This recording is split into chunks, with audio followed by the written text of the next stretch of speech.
नमस्कार, आप देख रहे हैं जोहार झारखंड। मैं हूं शुभे मिश्रा आपके साथ। चलिए करते हैं बुलेटिन की शुरुआत और पहली खबर आपको पाकुड़ से बता दें, जहां पचवाड़ा सेंट्रल कोल प्रोजेक्ट में जमा 30,000 टन कोयले में आग सुलगने लगी है। धीरे धीरे ये आग आसपास के इलाके में फैलती जा रही, पर उसे बुझाने के लिए युद्ध स्तर पर चल रहे अभियान का कोई असर होता नजर नहीं आ रहा है। कोयले के ढेर पर लगे आग पर रोजाना वीपीआर के टैंकर पानी का छिड़काव कर रहे हैं, लेकिन कोयले में लगी आग अंदर ही अंदर सुलगती ही जा रही है। कई जगहों पर धुआं निकलता हुआ नजर आ रहा है और ऐसे में करोड़ों रुपए का नुकसान होने की आशंका जताई जा रही है। तो ये तस्वीरें आप देख पा रहे होंगे, आग में करोड़ों के नुकसान की खबर सामने आई है। पचवाड़ा सेंट्रल प्रोजेक्ट में ये कोयले के ढेर में आग सुलगती हुई नजर आ रही है और ये आग जो है वो धीरे धीरे बढ़ती ही जा रही है और यही वजह है कि युद्ध स्तर पर यह काम चल रहा है कि किसी भी तरीके से आग को बुझाया जा सके।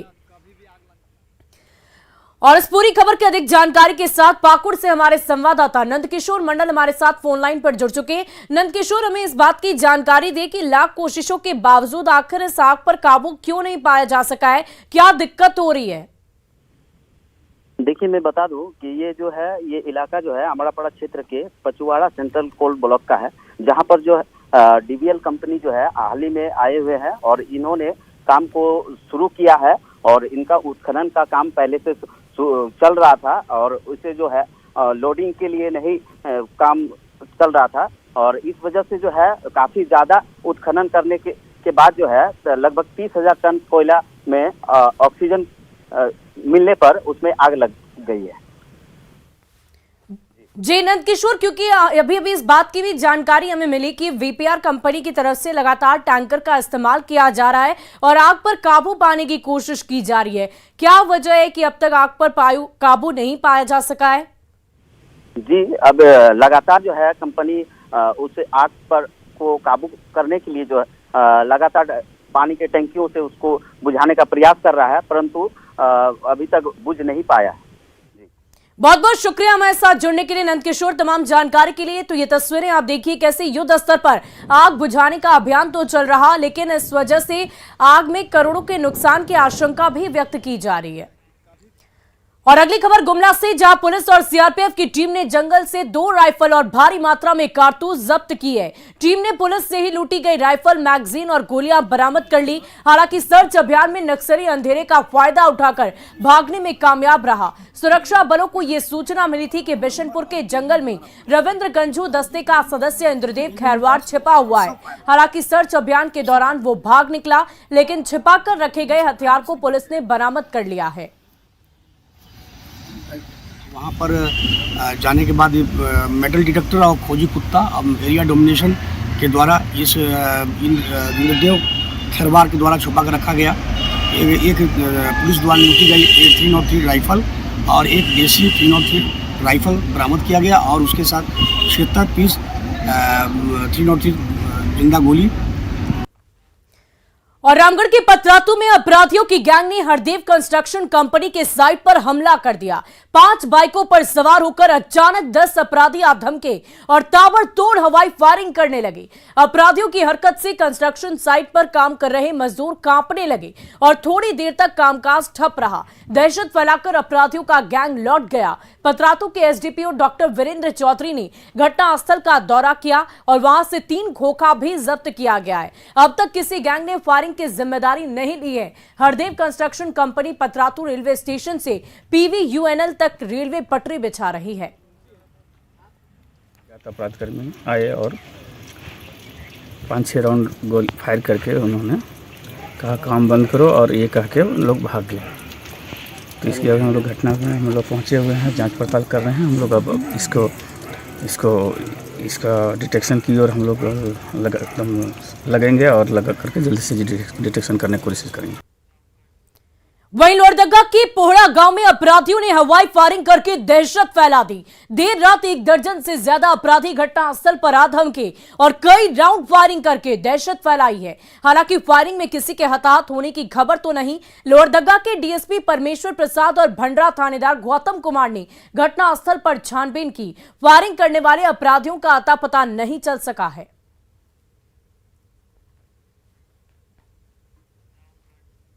अगली खबर गिरिडीह से, जहां जमुआ इलाके में कुएं में बच्चे का शव मिलने से सनसनी फैल गई। 7 साल के बच्चे पीयूष का शव मिलने के बाद हड़कंप मच गया है। परिजनों ने रिश्तेदारों पर ही बच्चे की हत्या का आरोप लगाया और थाने में मामला दर्ज करा दिया है।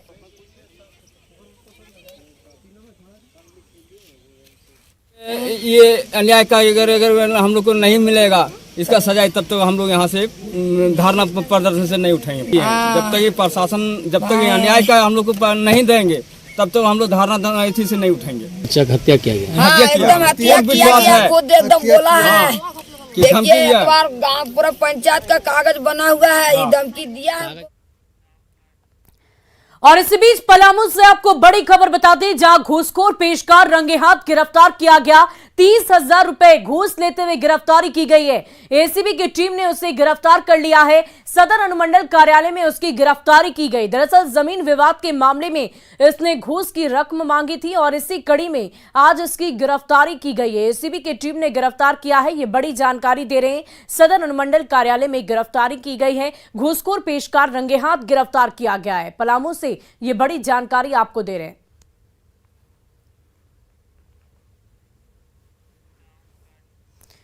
और इधर धनबाद में अपराधी पुलिस को खुलेआम चुनौती दे रहे हैं। हथियारों के जखीरे के साथ गैंगस्टर प्रिंस खान खुलेआम व्यवसायियों को रंगेदारी के लिए धमकियां दे रहा है और प्रिंस खान का धमकी भरा वीडियो तेजी से वायरल हो रहा है। वहीं 2 दिसंबर को कतरास में मार्बल कारोबारी दिनेश भगत की दुकान पर अपराधियों ने सरेआम फायरिंग की, तो ठीक 2 दिन बाद 4 दिसंबर को यानी कि बैंक मोड़ के इलाके में कोयला कारोबारी प्रतीक उर्फ पप्पू मंडल के घर पर अपराधियों ने फायरिंग कर दहशत फैला दी। मार्बल कारोबारी की दुकान पर फायरिंग मामले में पुलिस 5 लोगों को हिरासत में लेकर पूछताछ कर रही है। हालांकि पुलिस इस मामले में फिलहाल कोई खुलासा नहीं कर रही। वहीं प्रिंस खान के वायरल वीडियो पर एसडीपीओ मुख्यालय ने कहा कि वीडियो की सत्यता की जांच की जाएगी। अपराधी सलाखों के पीछे जल्द से जल्द होंगे। अंजाम बहुत बुरा होगा। धनबाद पुलिस लगातार जो भी संगठित अपराध हैं या जो भी अन्य अपराध कर्मी हैं उनके विरुद्ध लगातार ठोस एवं प्रभावी और कारगर कार्रवाई धनबाद पुलिस के द्वारा किया जा रहा है और आगे भी किया जाता रहेगा। वहीं जामताड़ा की कांग्रेस विधायक इरफान अंसारी का एक डांस वाला वीडियो बड़ी तेजी से वायरल हो रहा है। विधायक कांग्रेस के पूर्व जिला अध्यक्ष प्रभु मंडल की भतीजी की शादी में मुरलीडीह गांव पहुंचे थे। परिवार के लोग विधायक को खींचकर स्टेज तक ले गए और उन्हें थिरकने पर मजबूर कर दिया। इससे पहले भी इरफान अंसारी का विधायक रणधीर सिंह के साथ डांस का वीडियो वायरल हुआ था।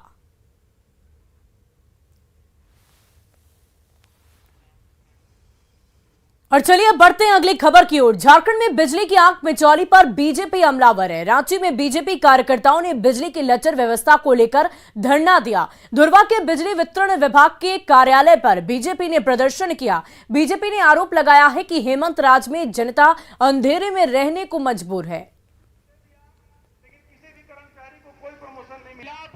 झारखंड का निर्माण हुआ है, इतना खराब बिजली व्यवस्था कभी नहीं था। शहर वासियों को मात्र 3 से 4 घंटा बिजली मिल रहा है और झारखंड सरकार परेशानियों की दुहाई दे रही है। और यही जब रघुवर दास जी मुख्यमंत्री थे तो 24 घंटा झारखंड वासियों को, रांची वासियों को बिजली मिलता था। 3000 मेगावाट बिजली की जरूरत है पूरे झारखंड को और ये झारखंड सरकार 2000 मेगावाट बिजली की आपूर्ति कर रही है। ये सरकार लूट खसोट की सरकार है। वहीं मुख्यमंत्री हेमंत सोरेन 8 दिसंबर से खतियानी जोहार यात्रा पर निकल रहे हैं और इस यात्रा की शुरुआत गढ़वा जिले से की जा रही है। मंत्री मिथिलेश ठाकुर ने कहा कि मुख्यमंत्री हर जिले में सरकार के द्वारा संचालित योजनाओं की समीक्षा करेंगे और इसके साथ ही जनसभा का भी आयोजन किया जाएगा। 3 चरण में इस यात्रा का कार्यक्रम तय हो गया है जो फरवरी महीने तक जारी रहेगा। सभी वर्ग के लोग जितनी योजनाएं हमारी सरकार ने लागू की हैं, सभी लोग चाहते हैं कि माननीय मुख्यमंत्री को आशीर्वाद दें, माननीय मुख्यमंत्री का आभार व्यक्त करें। तो हमारे माननीय मुख्यमंत्री ने निर्णय किया है, गठबंधन ने निर्णय किया है कि सभी जिलों का दौरा करेंगे। उसकी शुरुआत हमारे गढ़वा जिले से हो रही है। और झारखंड में सरकारी नमक का स्वाद लाभुकों को रास ही नहीं आ रहा। यही वजह है कि 1 रुपए में 1 किलोग्राम नमक देने के बावजूद ग्राहक इसे खरीदने तक को तैयार नहीं है। आखिर क्यों? जानिए न्यूज़ 18 के इस खास पड़ताल में। सरकारी नमक का फीका पड़ा स्वाद।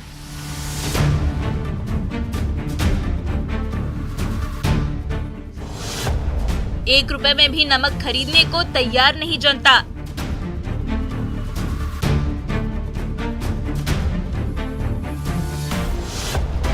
क्या मिलावटी है पीडीएस का नमक?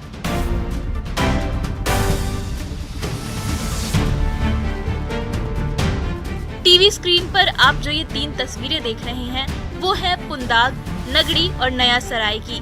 तीनों जगह पर हालात बिल्कुल एक जैसे हैं। पीडीएस दुकानों के बाहर पड़ी नमक की ये बोरियां ना जाने कितने महीनों से यूं ही सड़ रही हैं, पर कोई इन्हें हाथ तक नहीं लगाता।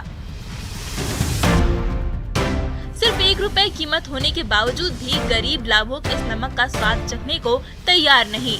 कोई नमक में शीशे की मिलावट की बात करता है तो कोई नमक के इस्तेमाल से खाने का रंग काला पड़ने की शिकायत कर रहा है। 2021 में ही इसकी पैकेजिंग की गई है। अब आप समझ लीजिए कि पिछले साल का ये नमक है और अब तक ये नमक दुकान में ही पड़ा हुआ है। जो पीडीएस दुकानदार हैं उनसे ही जान लेते हैं ये बिकता क्यों नहीं है। सर ये उन लोग का कहना है कि अच्छे क्वालिटी का नहीं है। अति चाय में डालते हैं काला हो जाता है, हल्दी में तरकारी में डालते हैं काला हो जाता है, दाल में भी डालने से काला हो जाता है, हल्दी डाल देते हैं। हाँ दीदी, लाल हो जाता है। लाल होता है। चाय बनाइएगा तो काला हो जाता है। बस लेमन टी अगर बनाना चाहिए। हाँ, और उसमें बोलते हैं कंकड़ मिलता है, लेकिन हम तो यूज करते हैं, अभी नहीं देखे नहीं है। सरकारी नमक की इन बोरियों ने पीडीएस दुकानदारों को भी मुसीबत में डाल दिया है। लाख कोशिशों के बावजूद वो नमक को नहीं बेच पा रहे और बिक्री नहीं होने की वजह से उन्हें घाटा सहना पड़ रहा है। तो हम लोग क्या कर सकते, कार्डदारी लेना नहीं चाहते, जबरदस्ती तो नहीं ना देंगे, क्योंकि इसका भी पैसा लगता है, जो भी 8 ना जो भी ₹1। हाँ, तो ₹1 भी नहीं, ₹1 भी देना नहीं चाहता है। नमक के वितरण को लेकर सरकार भले ही बड़े बड़े दावे कर रही है, पर हकीकत ये है कि हर कोई इस नमक को खाने से तौबा कर रहा है। वो एक दुकान में खरीदने आया था नमक, उसके पास पैसा था ₹2। तो हम लोग बोले कि जा रहे हो वहाँ से नमक 1 ले जाओ फ्री में। हाँ ले जाओ वहाँ से, तो वो भी आके डर उठाया हमको, जाएगा लेना लेगा मैंने जितना लेना है ले लो। तो ले गया, 1 पैकेट ले गया, 1 ही पैकेट ले गया। तब भी देखिए यही सच्चाई है, लेकिन सरकार इस सच्चाई को नहीं समझ रही है, क्योंकि सरकार को सिर्फ और सिर्फ टेंडर करना है। टेंडर में ऐसे नमक की खरीदारी हो जाती है, लेकिन सरकार ये नहीं समझती या विभाग के अधिकारी ये नहीं समझ पाते हैं कि ऐसे नमक बाहर में ही पड़े पड़े खराब हो जाते हैं, लाभुक उसका इस्तेमाल नहीं कर रहे हैं। बावजूद इसके पीडीएस दुकान में ऐसे नमक, आपको नमक की बोरियां देखने को मिल जाएंगी। न्यूज़ 18 के लिए अविनाश कुमार, रांची। और जमशेदपुर के कदमा स्थित वर्कर्स फ्लैट में शव की आशंका जताते हुए लोगों ने पुलिस को बुलाया, लेकिन जब बंद फ्लैट के दरवाजे को तोड़ा गया तो अंदर किसी तरह का कोई शव बरामद नहीं हुआ। फ्लैट का शौचालय जाम होने की वजह से वहां से बदबू आ रही थी और इसके अलावा शौचालय का पानी दरवाजे से बाहर भी आ रहा था। महीनों से बंद कमरे के अंदर कई कबूतर भी मरे पड़े थे और ये फ्लैट टाटा स्टील के रिटायर्ड कर्मचारी एलन मुखी के नाम पर है, जो किसी और जगह रहते हैं। फ्लैट से बदबू आने की शिकायत पड़ोसियों ने पुलिस से की थी। अभी हम लोगों ने जब जांच किया और फ्लैट का जो है ताला तोड़वाया गया, तो ये पता चला कि इस फ्लैट में पिछले कई एक वर्षों से कोई भी आदमी नहीं रहता था और ये फ्लैट जो है कि खाली पड़ा हुआ था। अंदर जाकर देखने पर पता चला कि ऐसा लगता है कि पिछले कई महीनों से फ्लैट का जो बाथरूम है वो लैट्रिन का पानी ये जो है ओवरफ्लो कर रहा है और ये फ्लैट के अंदर जो है हर एक कमरे में और हर एक स्थान में ये जो है कि फैला हुआ है। वहाँ से ओवरफ्लो होके ये सीढ़ी पर जो है कि नीचे गिरने आया, प्लस अंदर में कुछ कबूतर भी जो है कि मरे हुए हैं। वहीं सिमडेगा में कांग्रेस प्रदेश कार्यकारी अध्यक्ष बंधु तिर्की की अगुवाई में भारत जोड़ो पदयात्रा निकाली गई। इस दौरान उन्होंने केंद्र सरकार पर जमकर निशाना साधा। उन्होंने केंद्र सरकार पर समाज में जहर घोलने का आरोप लगाया है और कहा कि सरकार की गलत नीतियों की वजह से महंगाई चरम पर है। इन सभी चीजों को खत्म करने के लिए ही कांग्रेस ने भारत जोड़ो यात्रा की शुरुआत की है।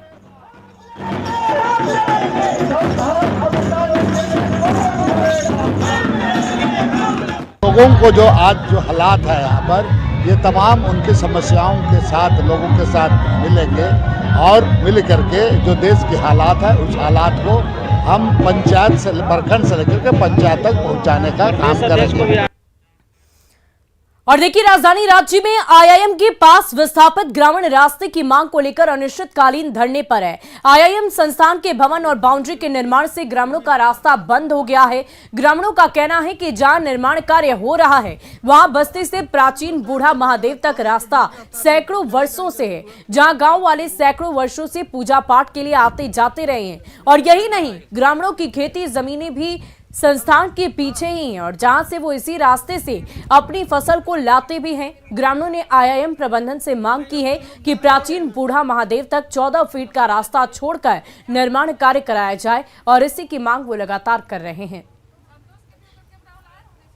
हम लोग यहाँ पर जो आईआईएम द्वारा जो यहाँ पे संस्था बनी है उनके द्वारा हमारा धार्मिक स्थान है उसको आज यहाँ पे बाउंड्री वाल किया जा रहा है। उसी में हम लोग धरना प्रदर्शन कर रहे हैं, क्योंकि ये हम लोगों का जो वर्षों पुराना जो हम लोगों का धर्म स्थल है, जो हम लोगों का आस्था से जुड़ा हुआ है, आज वो आईआईएम के द्वारा यहाँ पर हम लोगों को रास्ता नहीं दिया जा रहा है। तो हम लोग ग्रामीण जी के क्या करेंगे? ये धर्म का युद्ध है sir.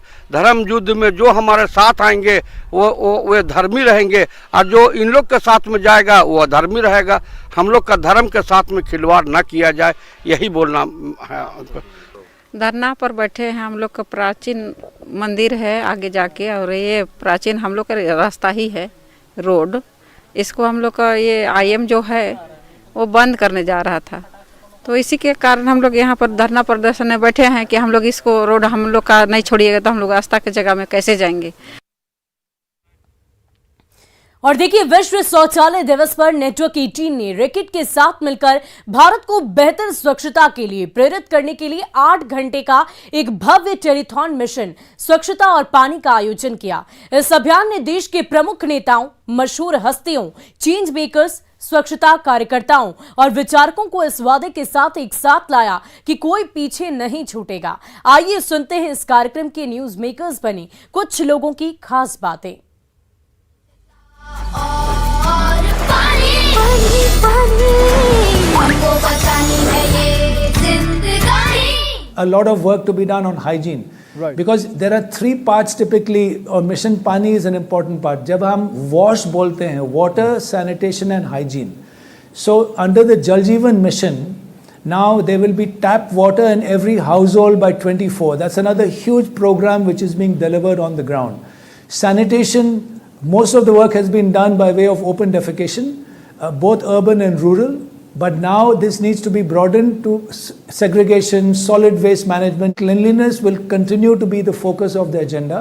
Now going forward, even if you look at 2047, जो Prime Minister साहब ने अमृत काल के बारे में जो the vision he's put out, it's important that hygiene gets mainstreamed across the board, hygiene and sanitation, and the work always continues. It never stops.